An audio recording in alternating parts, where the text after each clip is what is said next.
टूटने वालों की नहीं चलेगी, नहीं चलेगी, नहीं चलेगी। हम लोग सुबह से जिस बूथ पर भी जा रहे हैं, फर्जी वोटिंग चल रही है हर जगह, हर बूथ पर। हम लोग तिलौरी बूथ में गए जहाँ पे हमको हमारे प्रत्याशी को रिवाल्वर निकाल के दौड़ाया गया, हम लोगों के ऊपर पत्थरबाजी भी की गई। उसके हम लोग सुबह से जिस बूथ पर भी जा रहे हैं, फर्जी वोटिंग चल रही है हर जगह, हर बूथ पर। अगर जिस बूथ पे गए हैं वहाँ से लड़के भागते मिले हैं, फिर दूसरे बूथ पे जा रहे हैं तो वहाँ पर सेम कंडीशन। तिलौरी में हम लोग गए, वहाँ पर हम लोगों को पत्थरबाजी हुई, रिवॉल्वर से खदेड़ा गया, दौड़ाया गया, मारने की धमकी दी गई है। और यहाँ रानी गिरजा इंटर कॉलेज में गए, यहाँ कम से कम 60-70 लड़के, जब हम लोग पहुँचे हैं तो उस समय भागते हुए मिले तुरंत।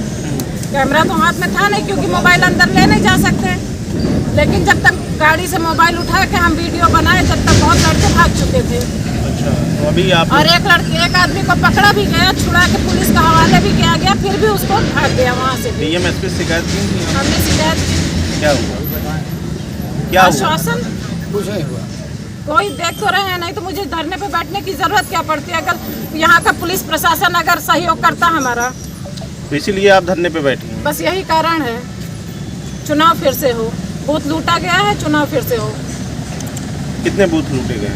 सभी ज्यादातर बूथ लूटे गए हैं। संख्या होगी, एग्जैक्ट संख्या होगी, कितनी संख्या होगी कुछ अंदाजा होगा? और डीएमएसपी यहीं पे पूरे कुंडा में ही टहल रहे हैं? हाँ, टहल जरूर रहे हैं, लेकिन हमको प्रशासन की तरफ से कोई सुविधा मुहैया नहीं हो पा रही है। फोन कर रहे हैं, उसके 15 मिनट 20 मिनट बाद पहुंच रहे हैं, जब तक सारी वहाँ पे सारा सब कुछ खत्म हो जाता है।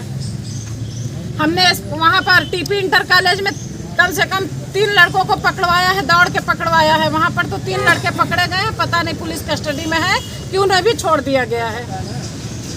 क्या उनके हमको हमारे प्रत्याशी को रिवाल्वर निकाल के दौड़ाया गया, हम लोगों के ऊपर पत्थरबाजी भी की गई। उसके बाद हम लोग डिग्री कॉलेज गए, डिग्री कॉलेज में भी हमारा घेराव किया गया, प्रत्याशी का घेराव किया गया। कम से कम 40 से 50 लोग जो बाहर के थे, कम से कम 20 किलोमीटर दूर के यहाँ से, जो कुंडा के निवासी थे ही नहीं, उन लोगों ने हमारे साथ गाली गलौज की, हमारे प्रत्याशी को भी गाली दिया।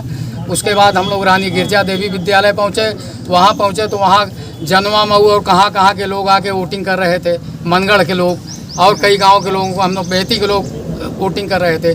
जब उनको पकड़ने की कोशिश की गई तो लोग झटक के भागे। 1-2 लोगों को हमने पुलिस को पकड़ाया, पुलिस ने पकड़ के उनके साथ क्या किया उसको मुझे पता नहीं है। पीठासीन अधिकारी का आरोप है कि आप लोगों ने भी उनके साथ गाली गलौज किया, इसलिए उन्होंने मतदान भी रोक दिया था। नहीं, ऐसा कोई बात नहीं हुआ। हमारी प्रत्याशी ने खुद जाके उनको बताया कि यहाँ ऐसे हो रहा है, इसका मतलब आप लोगों की मिली भगत से बूथ लूटा जा रहा है, आप लोग खुद मिले हुए हैं इसमें, इसलिए उनको खाने की चीज़ें, पीने की चीज़ें, रात में दारू की बोतलें, मीट, खाना पीना सब कुछ सप्लाई किया गया। तो बिके हुए लोग हैं, वो हमारी क्या सुनेंगे, वो तो हमारे खिलाफ बोलेंगे ही। जब अगर उनको हमारी सुनना होता जो हमारे प्रत्याशी करें उनको। क्या कहेंगे इसके बारे में आप? देखिए, यहाँ के चुनाव में जब शासन प्रशासन और चुनाव आयोग का निर्देश था कि जो भी आधार लेके आएगा सभी के स्कैनर से पोलिंग पार्टी स्कैन करेगी, सबको स्कैन के लिए ऐप डाउनलोड कराया गया है, जो कि चुनाव आयोग की तरफ से एक निर्देश जारी हुआ था।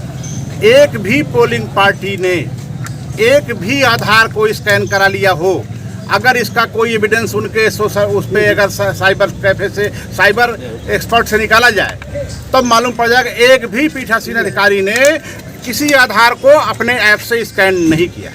इससे साफ जाहिर है कि सभी पोलिंग पार्टियों ने मिल करके बूथ कटिंग कराया। प्रशासन से क्या मांग करेंगे आप? निरस्त हो। सरकार तो आपकी है, यही संदेश देना था कि हमारी सरकार रहते हुए हमारी सरकार को बदनाम करने की पूरी साजिश है। हमारे यशस्वी मुख्यमंत्री और ये यशस्वी मुख्यमंत्री योगी जी को, प्रधानमंत्री जी को, ऐसी स्वच्छ सरकार को बदनाम करने के लिए यहाँ पर साजिश रची गई है। डीएम, सीडीओ और कप्तान तीनों भ्रमण कर रहे हैं, अभी आईजी और प्रेक्षक भी आए थे। अब आए तो हैं, लेकिन ऐसा कोई उसका रिजल्ट तो नहीं दिखाई पड़ा है, इसलिए चुनाव यहाँ का पूरा निरस्त होना चाहिए।